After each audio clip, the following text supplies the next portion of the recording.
Assalamualaikum warahmatullahi wabarakatuh.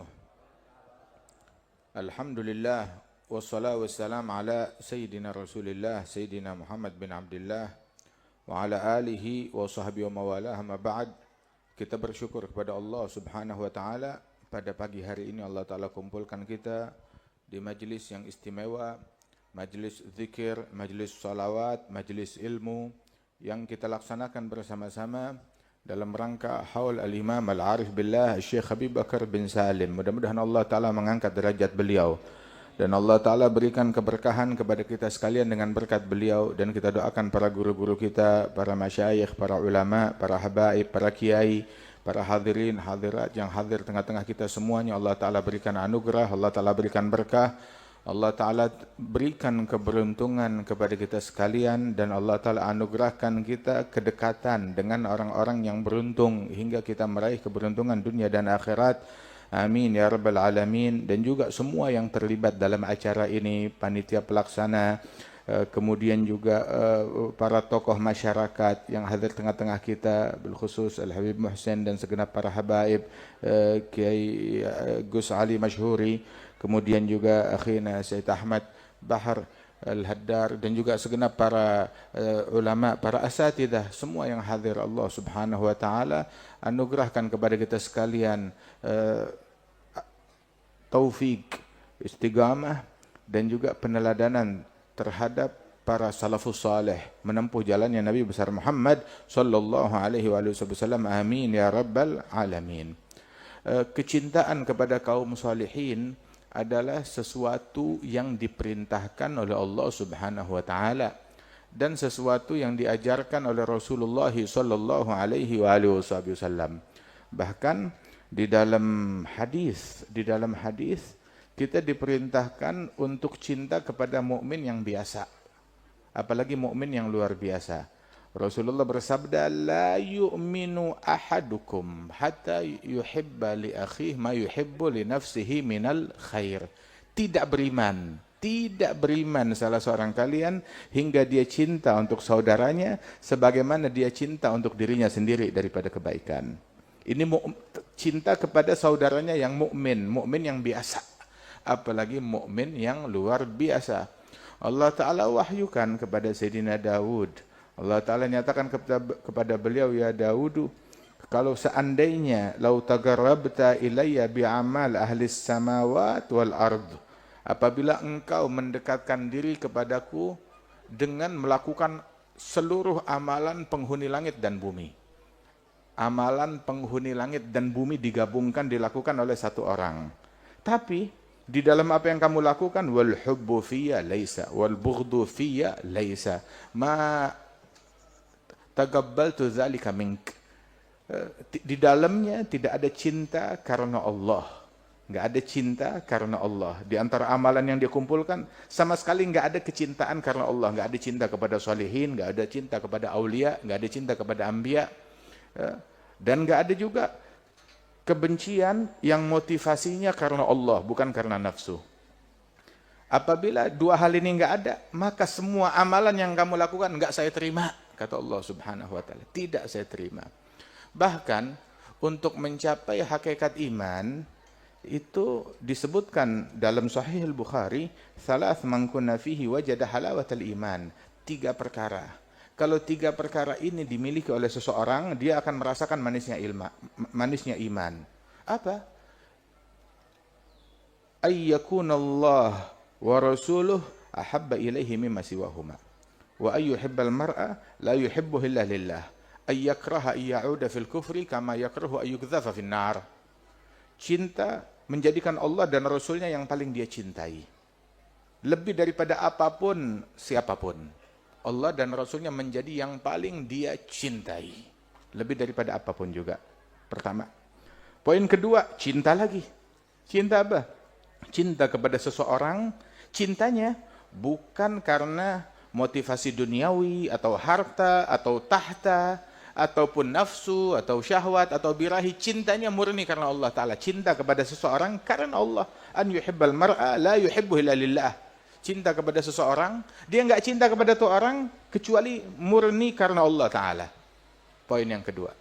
Poin yang ketiga, adalah ayyakraha ayyauda fil kufur, benci untuk kembali kepada kekufuran, termasuk juga kekufuran satu paket, kekufuran, kemaksiatan, kefasikan, kedengkian, kebencian, benci untuk kembali kepada itu semuanya, sebagaimana dia benci dan gak suka dimasukkan di dalam api neraka.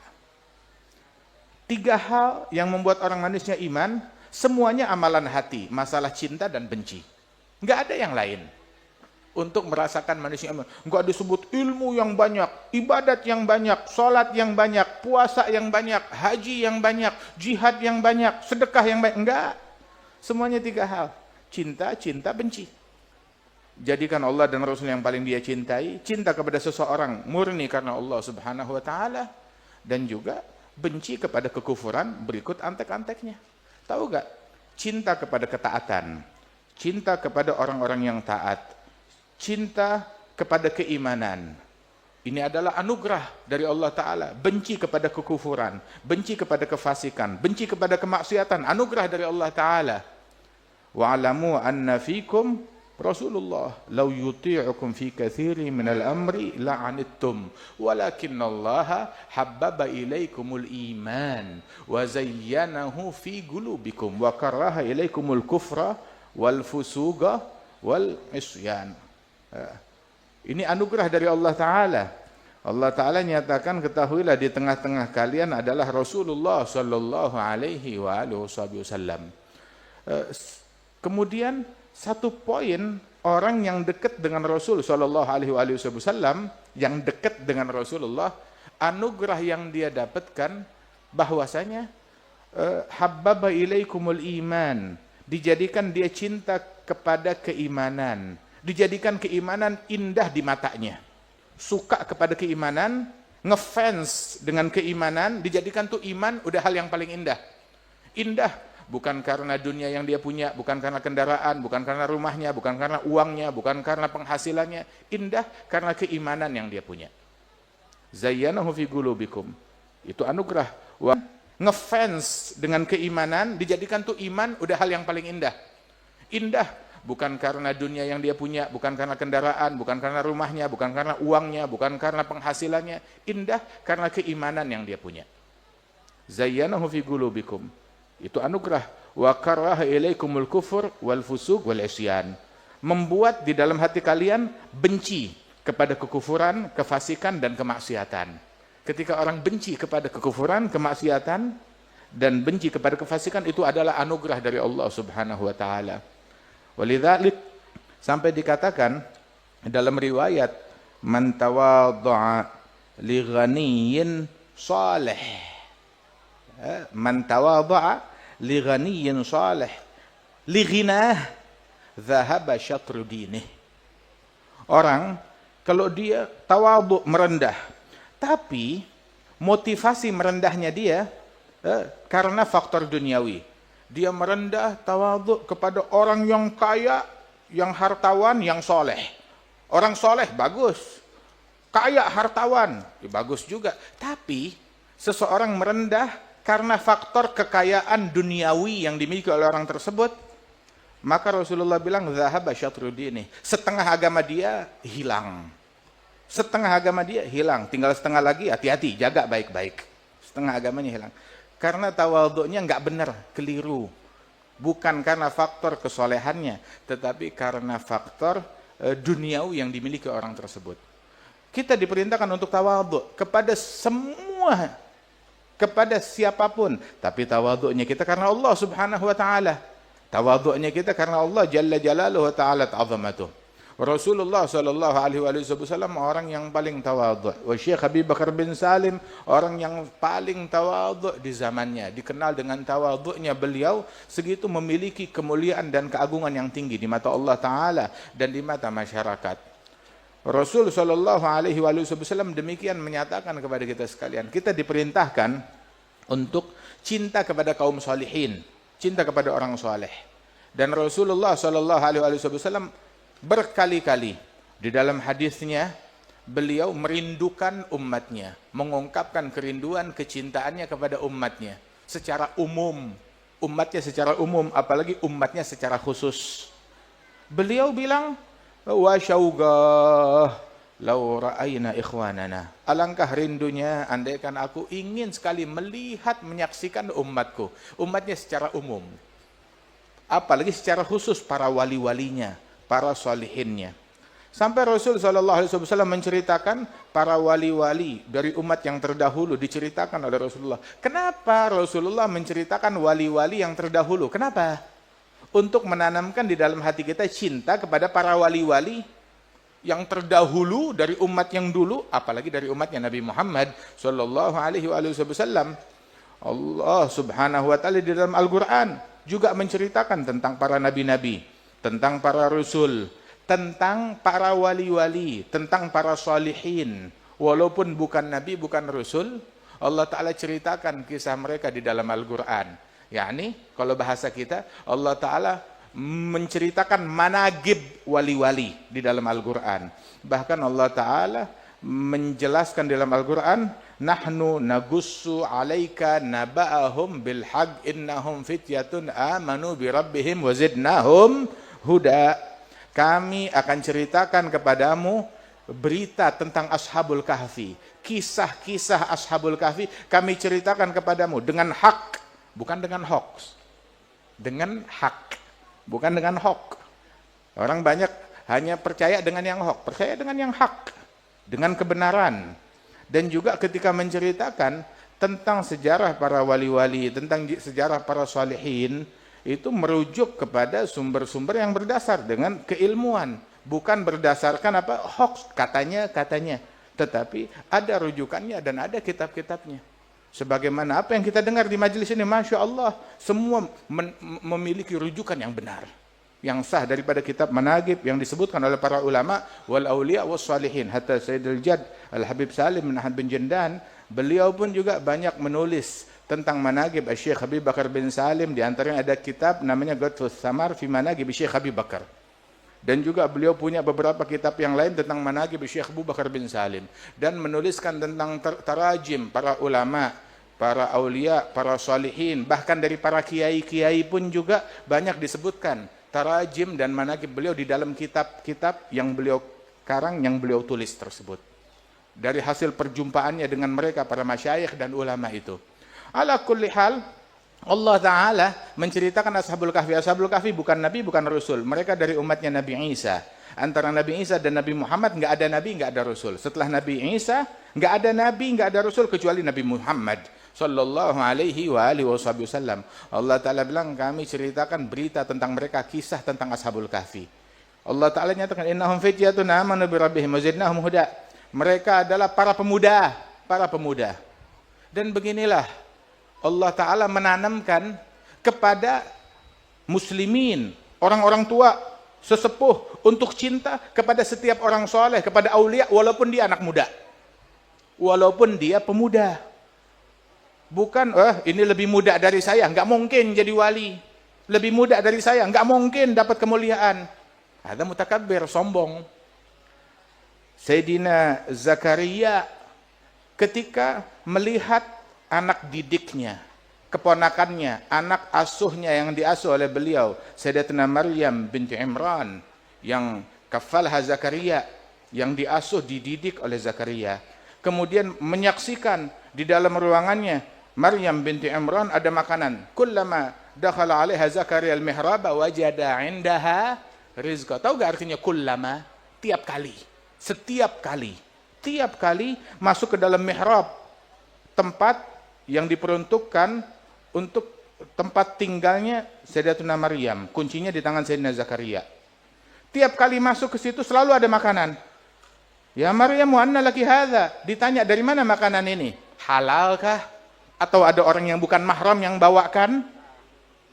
Atau bukan dari sesuatu yang dihalalkan oleh Allah Ta'ala? Dia tanya. Nah begitu juga kita yang masuk kepada keluarga kita, anak kita, istri kita, apapun itu. Anna laki hadza, dari mana ini? Halalkah kamu dapat? Ajaran siapa ini? Ajaran Rasulullah kah? Didikan siapa? Didikan Nabi Muhammad? Didikan para ulama, aulia, salaf saleh? Atau cuma sekedar dia dapat dari medsos? Atau dia dapat fikiran-fikiran yang busuk tersebut dari hal-hal yang enggak jelas. Waliyadzubillah min dzalik. Tanya, cari tahu. Cari tahu, bukan cuma makanan, pergaulan, perkawanan, pertemanan, circle-nya dia kepada siapa? Anna laki hadza, dari mana ini? Cari tahu. Wa Sayyidina Zakaria tanya, anna laki hadza, dari mana? Begitu terlihat, ketahuan kalau itu adalah anugerah karamat dari Allah kepada para wali-walinya, ya, maka Sayyidina Zakaria bukan bilang, kamu anak kecil, nggak mungkin punya itu semuanya. Kamu perempuan, nggak bisa punya itu semuanya. Lah. Nggak ada orang yang respect kepada orang mulia, melainkan dia orang mulia. Orang mulia tahu memuliakan orang-orang yang mulia. Tahu menghargai, respect, punya etika kepada orang-orang mulia. Orang yang nggak punya respect, orang yang nggak punya, yang tidak memiliki rasa hormat kepada orang-orang terhormat, memang nggak punya kehormatan, memang nggak punya kemuliaan. Sayyidina Zakaria ketika menyaksikan ini adalah karamat dari Allah Subhanahu wa taala untuk Sayyidatina Maryam, anak didiknya, anak muridnya, anak asuhnya, maka di situ beliau doa kepada Allah Ta'ala, nggak nunggu pulang ke rumahnya, nggak nunggu pergi sono ke mihrab Masjidil Aqsa, enggak, tapi di situ di mihrabnya Siti Maryam, hunalika da'a Zakaria rabbahu, saat itu juga, di tempat itu juga doa kepada Allah Ta'ala. Ini tempat mustajab, dan itu bukan sekali, bukan dua kali. Kullama dakhala alaiha Zakaria al-mihraba wajada indaha rizqa.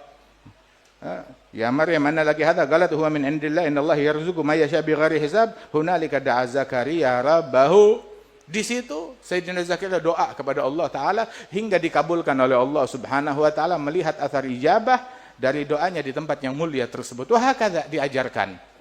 Sebagaimana Allah Ta'ala menceritakan, menanamkan di dalam hati kita kecintaan bahkan kepada salihin, salihat, kepada keluarganya Imran. Kita diajarkan respek kepada mereka.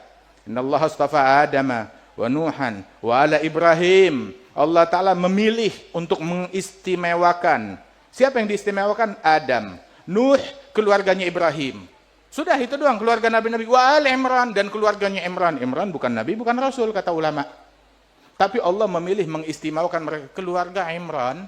Keluarga Imran. Sampai ada satu surat namanya surat Al-Imran, surat keluarganya Imran. Apalagi keluarganya Muhammad sallallahu alaihi wasallam. Walidzalik, orang yang paling mulia di umat ini Sayyidina Abi Bakar As-Siddiq, beliau bilang urgubu Muhammadan fi ahli baitih. Cari ridhonya Nabi Muhammad. Bagaimana? Dengan memperhatikan keluarganya Rasul sallallahu alaihi wasallam. Wa kana Sayyidina Abi Bakar radhiyallahu anhu kalau ngelihat Sayyidina Hasan wal Husain setelah beliau jadi khalifah, kalau ngelihat Sayyidina Hasan, Sayyidina Abu Bakar dikenal tentang wibawanya, keseriusannya, khusyuknya, mahabbahnya kepada Rasulullah. Sehingga Sayyidina Umar pun juga sungkan kepada Sayyidina Abu Bakar As-Siddiq. Melihat kewibawaan beliau, sangat sungkan Sayyidina Umar Ibn Al-Khattab. Bahkan setelah wafatnya Sayyidina Abu Bakar As-Siddiq. Bagaimana sungkannya Sayyidina Umar Ibn Al-Khattab? Sampai setelah Sayyidina Abu Bakar wafat, itu Sayyidina Abu Bakar setelah Rasulullah wafat, kalau khutbah di mimbar, Nabi khutbah naik anak tangga yang ketiga, berdirinya di situ. Sayyidina Abu Bakar nggak mau naik anak tangga yang ketiga, naik anak tangga yang kedua, adaban ma'a Rasulillah, nggak mau menyamai Rasulullah. Sayyidina Umar setelah Sayyidina Abu Bakar wafat, nggak mau naik anak tangga yang ketiga ataupun yang kedua, naik anak tangga yang pertama. Kenapa? Adaban kepada Rasulullah dan Sayyidina Abu Bakar As-Siddiq radhiyallahu anhu ardah. Siapa yang ngajarin? Mereka muridnya Nabi Muhammad. Belajar respek, belajar etika. Sayyidina Abu Bakar dengan segala wibawanya beliau, dengan kemuliaan dan keseriusan beliau, ngelihat Sayyidina Hasan bin Ali. Sayyidina Hasan digendong di atas kepalanya sebagaimana dahulu dijunjung dan digendong oleh Rasulullah, diangkat ke mimbarnya Nabi Muhammad. Digendong sampai beliau tuh teringat Rasulullah, itu istilahnya bersenandung. Bersenandung sambil bergoyang, lupa sama sekitar. Kenapa? Yang dia gendong cucunya Nabi Muhammad. Dia bilang bahwasanya bi abi nabiyun syabihun bin nabi la syabih bi Ali. Saya bersumpah demi ayahku, lebih mirip Nabi daripada Ali bin Abi Thalib. Yani Al-Hasan wal Husain lebih mirip Rasulullah daripada Ali bin Abi Thalib. Sayyidina Ali di situ bangga, gembira, wa Ali yadhak, kata perawi hadis. Sayyidina Ali dengar begitu tertawa, melihat kecintaan dan pujian Sayyidina Abu Bakar As-Siddiq terhadap putra-putranya tersebut. Wahakadha. Kita yang diajarkan, ditanamkan dalam hati kita kecintaan kepada mereka, orang-orang yang dimuliakan oleh Allah Subhanahu wa taala. Nabi Muhammad mendidik para sahabat cerita tentang Sayyidina Uwais Al-Qarni. Waktu Rasulullah cerita tentang Uwais Al-Qarni, diceritakan sifatnya, ceritakan akhlaknya, ceritakan sampai fisiknya diceritakan oleh Rasulullah. Kenapa? Sahabat semuanya itu ditanamkan kecintaan, respek kepada seorang tabi'in. Nggak pernah jumpa dengan Nabi Muhammad. Tapi sahabat ngefans kepada tabi'in tersebut. Sampai Rasulullah bilang kepada Sayyidina Umar, Sayyidina Ali, Ya Umar, Ya Ali, idza lagitumah fa'agri'ahu minnis salam. Hei Umar, wahai Ali, kalau kalian berdua jumpa dengan Uwais, cari Uwais Al-Qarni. Kalau kalian jumpa, sampaikan salam saya. Minta doa kepada Uwais, minta istighfar dari Uwais, niscaya kalian dapat ampunan Allah Ta'ala. Apa mereka nggak bisa minta istighfar kepada Nabi Muhammad yang ada di hadapan mereka? Lebih mulia, lebih agung. Dan Sayyidina Umar, Sayyidina Ali jauh lebih mulia daripada Uwais Al-Qarni. Tapi Rasulullah SAW begini ngedidik para sahabatnya adab, etika, penghormatan, kecintaan, bahkan kepada junior mereka. Sehingga Sayyidina Umar ibn al-Khattab setelah wafat Rasulullah melakukan pencarian. Sampai wafat Sayyidina Abu Bakar Siddiq, Sayyidina Umar masih mencari. Hingga Sayyidina Umar menjadi khalifah di akhir-akhir tahun, pertengahan daripada kekhilafan beliau, jumpa dengan Uwais Al-Qarni. Tanya, di mana Uwais Al-Qarni di musim haji? Ternyata dia ada di satu tempat lagi menggembalakan kambing jamaah, milik jamaah haji dari kampungnya. Maka dihampiri. Datang ke situ bersama Sayyidina Ali bin Abi Thalib. Ini berdua melakukan pencarian. Jumpa dengan Uwais Al-Qarni, dan Uwais hormat memuliakan mereka, cinta kepada mereka. Sampai Sayyidina Uwais Al-Qarni wafatnya pun dia, meninggalnya dia setelah kejadian itu, meninggalnya sebagai prajurit bawahan Sayyidina Ali bin Abi Thalib di barisan di safnya Al-Imam Ali bin Abi Thalib. Sayyidina Uwais Al-Qarni. Ada ketika jumpa dengan mereka, dengan Uwais Al-Qarni, minta doa, menyampaikan salamnya Rasul sallallahu alaihi wasallam, minta doa kepada Uwais Al-Qarni sebagaimana pesannya Rasulullah sallallahu alaihi wasallam. Dan inilah, lihat respeknya Sayyidina Musa kepada Sayyidina Khadir. Sayyidina Khadir bukan nabi, bukan rasul. Menurut para ulama, sebagian ulama, mayoritas ulama bilang Sayyidina Khadir bukan nabi. Ada juga yang bilang beliau adalah seorang nabi. Tapi banyak pendapat ulama yang bilang kalau beliau bukan nabi. Nabi Musa ulul azmi minar rasul melakukan, menempuh perjalanan untuk nuntut ilmu kepada Khadir, yang menurut banyak ulama kalau beliau bukan nabi, bukan rasul. Kenapa? Orang kalau diberikan risalah, kenabian, kewalian, keilmuan, bahkan diberikan keimanan, dia tahu beretika, dia tahu menghormati, dia tahu respek, nggak berani menyombongkan diri kepada makhluknya Allah. Walaupun bukan cuma manusia, bahkan terhadap hewan. Lihat adabnya Nabi Musa kepada Khadir, seorang wali saleh tersebut. Dia bilang, hal attabi'uka ala an tu'allimani mimma ullimta rusyda. Bolehkah saya ikut kepada kamu? Ya, kali ada ilmu yang bisa saya ambil, ada pelajaran yang bisa saya ambil. Lihat adab Sayyidina Musa kepada Sayyidina Khadir. Subhanallah. Wa Rasul sallallahu alaihi wasallam pun mendidik hal yang semacam ini kepada para sahabat-sahabatnya. Sehingga di antara para sahabat bukan cuma berguru kepada Nabi Muhammad, bahkan di antara mereka yang berguru kepada Sayyidina Ali bin Abi Thalib, di antara mereka yang berguru kepada yang lebih muda, seorang wanita, Siti Aisyah radhiyallahu anha wa ardhaha. Nabi bilang, khudhu syatra dinukum min Humaira, ambil setengah dari agama kalian dari Aisyah, Humaira, yang waktu Rasulullah wafat usianya masih belasan tahun. Disuruh ngambil setengah agama dari Siti Aisyah. Beliau mengetahui yang enggak diketahui oleh pembesar-pembesar sahabat dari urusan dalamnya Rasulullah sallallahu alaihi wasallam saat di rumahnya, yang enggak diketahui oleh sahabat-sahabat yang lain. Sayyidina Ali bin Abi Thalib termasuk sahabat yang sangat muda saat wafat Rasulullah sallallahu alaihi wasallam, tetapi menjadi rujukan, bahkan Sayyidina Umar merujuk kepada Sayyidina Ali bin Abi Thalib. Beliau bilang, na'udzubillah min mu'uddilat laisa fiha Abul Hasan. Saya berlindung kepada Allah dari problem-problem, perkara-perkara permasalahan yang menerpa saya. Kalau di situ nggak ada Ali bin Abi Thalib, saya berlindung, nggak mau. Tunggu Ali bin Abi Thalib. Merujuk bertanya kepada beliau, Sayyidina Umar bin Al-Khattab. Terpaut cukup jauh usia antara mereka, radhiyallahu anhum wa radhahum. Bahkan Sayyidina Abdullah bin Abbas, sepupu Rasulullah sallallahu alaihi wasallam, berguru kepada Sayyidina Zaid bin Thabit. Ahadits was sunan wal Quran semuanya dipenuhi dengan hal yang semacam ini. Uwais Al-Qarni, dia cari makanan di gundukan sampah, mencari makanan yang bersih, yang halal. Terkadang di sisi lain ada seekor anjing menggonggong beliau. Saat digonggong oleh anjing, dia bilang kepada anjing tersebut, antakul mimma yalik, ana akul mimma yalini. Dia bilang, wahai anjing, kamu makan bagian yang dekat dengan kamu, saya makan bagian yang dekat dengan saya. Saya enggak mengklaim saya lebih mulia dari kamu, berhak mengusir kamu. Enggak, saya enggak berhak mengusir kamu. Masalah siapa yang lebih mulia di antara kita, kata Uwais, in juztu sirat fa ana khairu mink wa illa fa anta khair minni. Kalau saya lolos dari sirat, lolos dari neraka, masuk dalam surga, maka saya lebih mulia dari anjing. Tapi kalau tidak, maka anjing lebih mulia dari saya. Enggak berani menyombongkan diri bahkan terhadap seekor anjing. Salah seorang imam madhab masuk satu negeri, diarak, disambut, dimuliakan.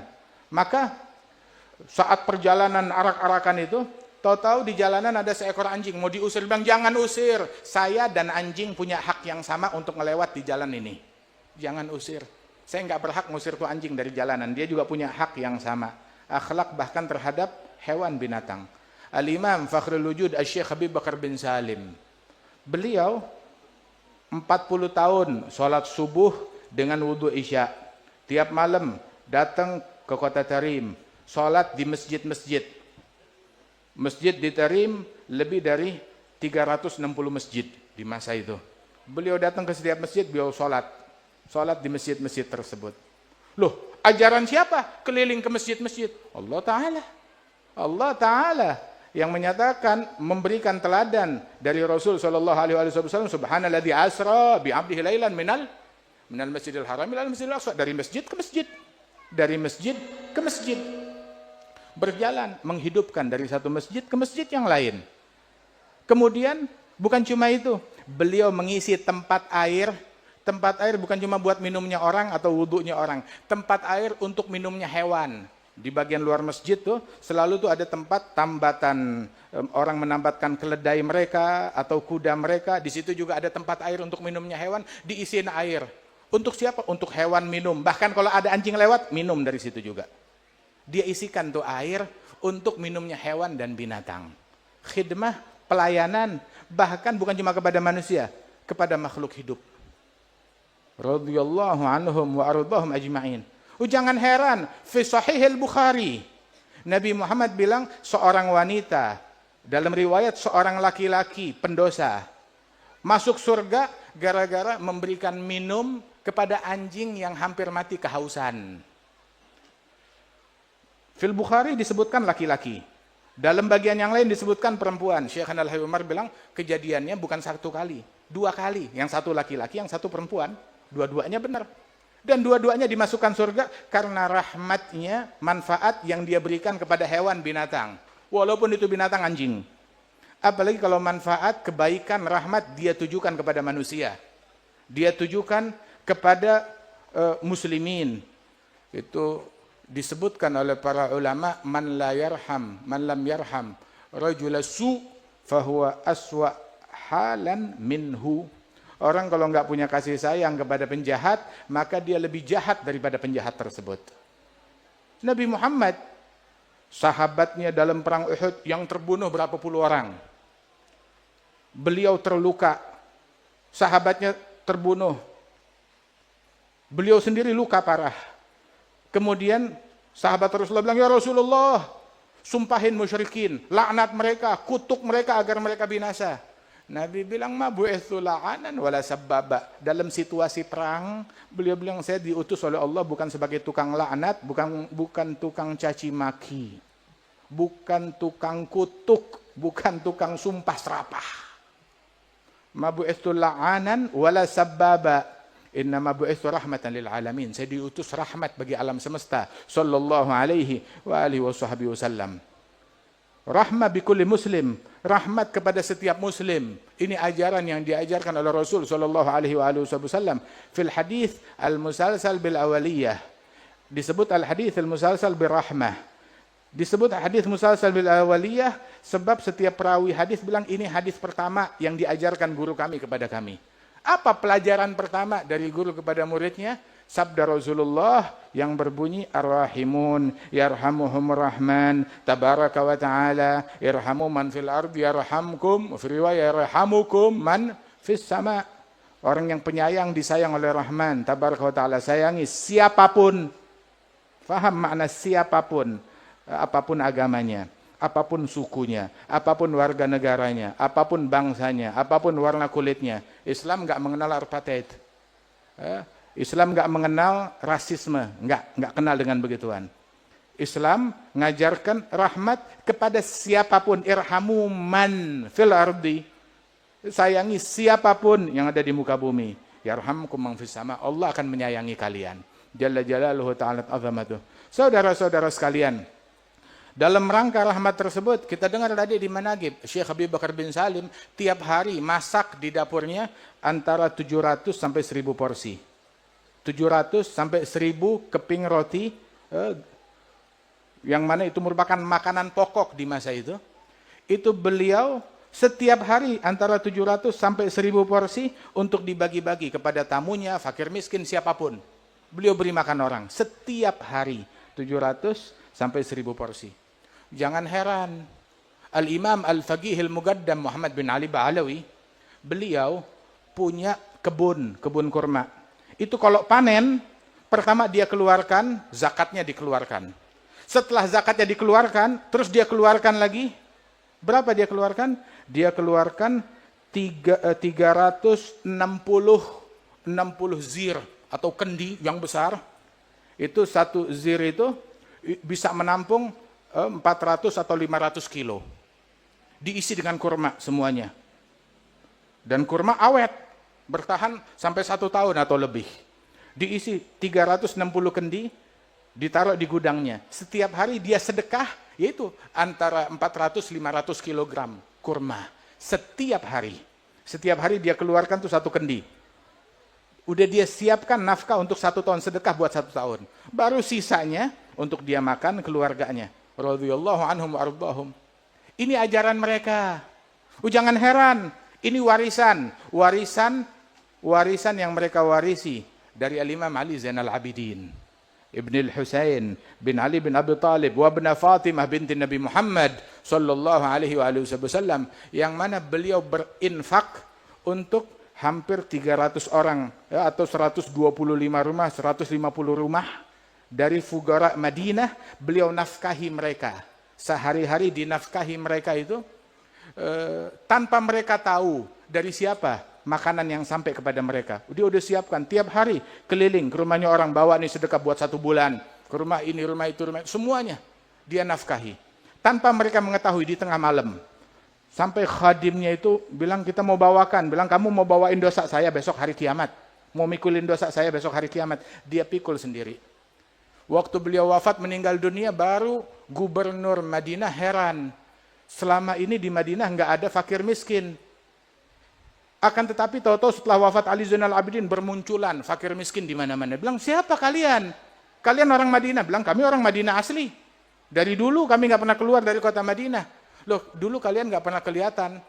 Baru sekarang kalian muncul. Dulu ada orang yang setiap malam menafkahi kami. Kami dinafkahi tanpa tahu siapa tuh orang. Kami nggak berasa kehilangan, melainkan setelah wafatnya hadal Imam Ali Zainal Abidin bin Husain bin Ali bin Abi Talib wa ibn Fatimah binti Nabi Muhammad sallallahu alaihi wasallam. Hakadha kedermawanan beliau, kepedulian beliau kepada masyarakat, bukan cuma kepada pecinta, bahkan kepada pembenci. keluar dari masjid dicaci maki orang. Selesai dicaci maki, beliau dengan akhlak, dengan adab, didengerin lagi. Udah selesai didengarkan, kenapa? Enggak langsung pergi ninggalin tuh orang. Enggak mau itu orang hatinya jadi sakit, jadi kecewa. Pembenci, mencaci maki, dibiarkan. Murid-muridnya mau marah, mau bangkit, memukul, bilang biarin, diam semua. Sudah selesai dicaci maki, kemudian yang Allah Ta'ala tutupin dari kekurangan saya jauh lebih banyak. Alakah hajah? Ada yang bisa saya bantu? Terdiam itu orang malu. Sayyidina Ali bilang, ayo kumpulkan apa yang dia punya, yang dia bawa. Untuk sedekah tuh ada uang, ada 1000 keping perak, kasih kepada tuh orang. Dia bilang masih malu, masih kurang. Dia ambil jubahnya, sorbannya, diberikan hadiah kepada orang tersebut. Ambil, ini hadiah buat kamu. Itu orang ngelihat akhlak dari Sayyidina Ali Zainal Abidin kepada seorang pembenci, langsung luntur kebencian dari dalam hatinya ngelihat akhlak yang mulia. Langsung dia berkata berubah dalam sesaat. Dia bilang, asyhadu annaka ibna binti Rasulillah. Saya bersaksi kalau kamu adalah cucu Rasulullah sallallahu alaihi wasallam. Sayyidina Ali enggak bilang, saya cucu Nabi, saya anak Nabi, saya cucu Fatimah, saya cucu Ali bin Abi Thalib. Enggak menampangkan itu semuanya. Tetapi beliau tunjukkan dengan akhlaknya beliau. Sampai orang yang ingkar tunduk melihat akhlak yang luhur. Dari Al-Imam Ali Zainal Abidin radhiyallahu anhu warudhah. Dan tunjukkan akhlak dari para salaf kita. Akhlak dari para leluhur kita. Akhlaknya Syekh Abi Bakar bin Salim, kedermawanan beliau, kebaikan beliau, budi pekerti beliau, yang beliau warisi dari Nabi besar Muhammad sallallahu alaihi wasallam. Warisan dari Rasulullah sallallahu alaihi wasallam bukan harta, bukan tahta, bukan kursi, bukan obsesi duniawi. Tetapi warisan dari Rasul sallallahu alaihi wasallam adalah warisan ilmu, warisan akhlak, warisan sifat, warisan adab, warisan tawadhu', warisan rahmat. Karena Al-Habib Muhsin bin Alwi As-Saggaf, salah seorang pewaris Rasulullah zaman dahulu, itu beliau bilang, man fatahul kitab fala yafutuhul mihrab, wa man fatahul mihrab fala tafutuhul adab. Barang siapa yang gagal dalam ilmu, nggak berhasil menguasai keilmuan, maka jangan gagal di dalam apa? Di dalam mihrab, menguasai peribadatan. Menguasai peribadatan. Gagal dalam ilmu, jangan gagal untuk menguasai ibadat. Walaupun ilmunya pas-pasan, walaupun ilmunya nggak terlalu banyak, ada secukupnya, tetapi jangan gagal di dalam menguasai ibadat, mihrab. Sudah gagal kitab, gagal mihrab juga, minimal jangan gagal di dalam adab, dalam berakhlak, dalam bersifat dengan sifat mereka. Syekhana Ammi Salim bin Abdullah bin Umar Syatiri, beliau bilang setiap cucu orang soleh, mau itu cucunya wali, mau itu cucunya nabi, mau itu cucunya kiai, setiap cucu orang soleh, anak cucu keturunan orang soleh, maka dia bisa memilih 3 sikap, mengambil 3 sikap, salah satu dari 3 sikap, imma sabig, imma lahig, wa imma mahig. Menjadi sabig, mengalahkan para salafnya, lebih unggul dari mereka, lebih hebat dari mereka. Salafnya sholat sehari 100 rakaat, dia 200 rakaat. Salafnya hafal 100 kitab, dia hafal 200 kitab. Salafnya sedekah 1 miliar, dia sedekah 3 miliar. Lebih unggul dari salafnya. Fadlullah, anugerahnya Allah Ta'ala, nggak bisa dibatasi. Yang hebat cuma orang dulu, orang sekarang nggak bakalan bisa lebih dari orang dulu. La, umatku kalmatar, kata Rasulullah, umatku itu bagaikan hujan. Saat hujan yang membuat panen, membuat tanaman jadi subur, bukan cuma di bagian awal dari tetesan hujan, bagian tengah, bagian akhir, semua juga punya fungsi yang sama. Bahkan Rasulullah bilang di dalam hadis, la yajidanna ibnu Maryam fi ummati mithla hawariyih. Sungguh Isa ibn Maryam saat turun di akhir zaman, dia akan mendapati di kalangan umatku ini orang-orang yang seperti kaum hawariyinnya beliau. Fi riwayah khair min hawariyih, bahkan lebih baik daripada kaum hawariyinnya beliau. Yang enggak heran, wali-wali dari umat Nabi Muhammad lebih unggul, lebih mulia daripada wali-wali dari umat nabi-nabi yang lain. Sebab nabi kita Nabi Muhammad lebih unggul dari mereka. Sehingga sahabat Nabi Muhammad lebih mulia daripada sahabat nabi-nabi manapun juga. Ulama dari umat Nabi Muhammad lebih unggul daripada ulama dari nabi manapun juga.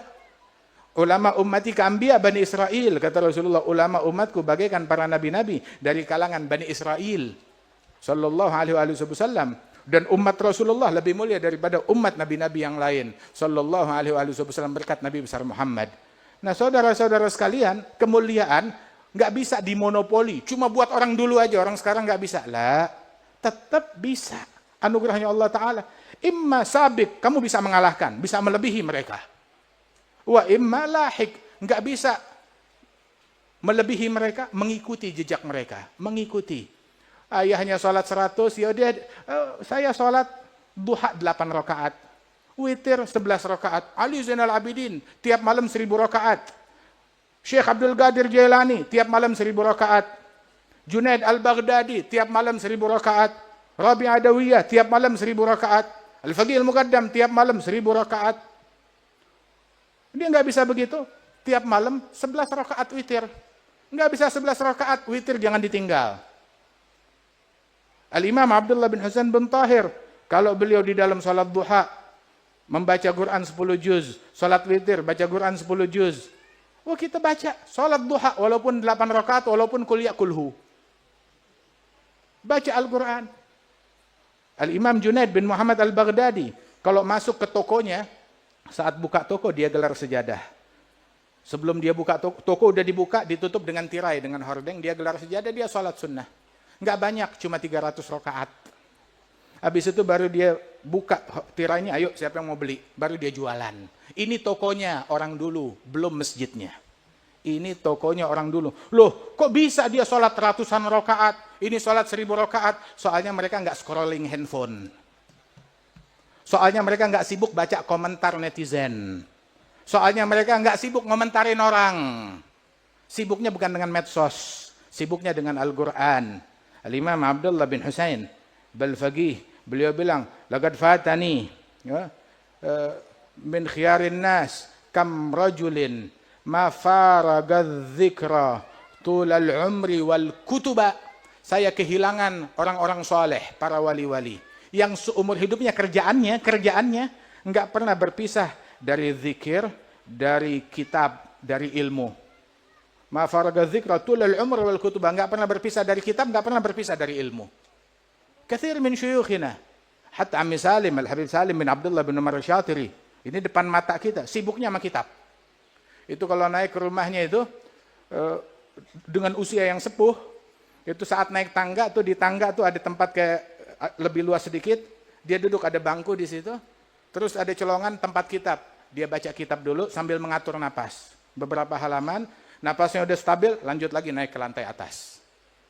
Itu yang dihatamkan di tangga tersebut entah berapa puluh kitab, Al-Imam Abdullah bin Al-Haddad ngajar kitabnya juga di tangga, yang ngaji kepada beliau sahib Risalatul Jami'ah, Al-Imam Ahmad bin Zain Al-Habsyi. Begitu juga Al-Imam Allamatud Dunya Abdurrahman bin Abdullah Bal-Faqih. Mereka belajar di tangga.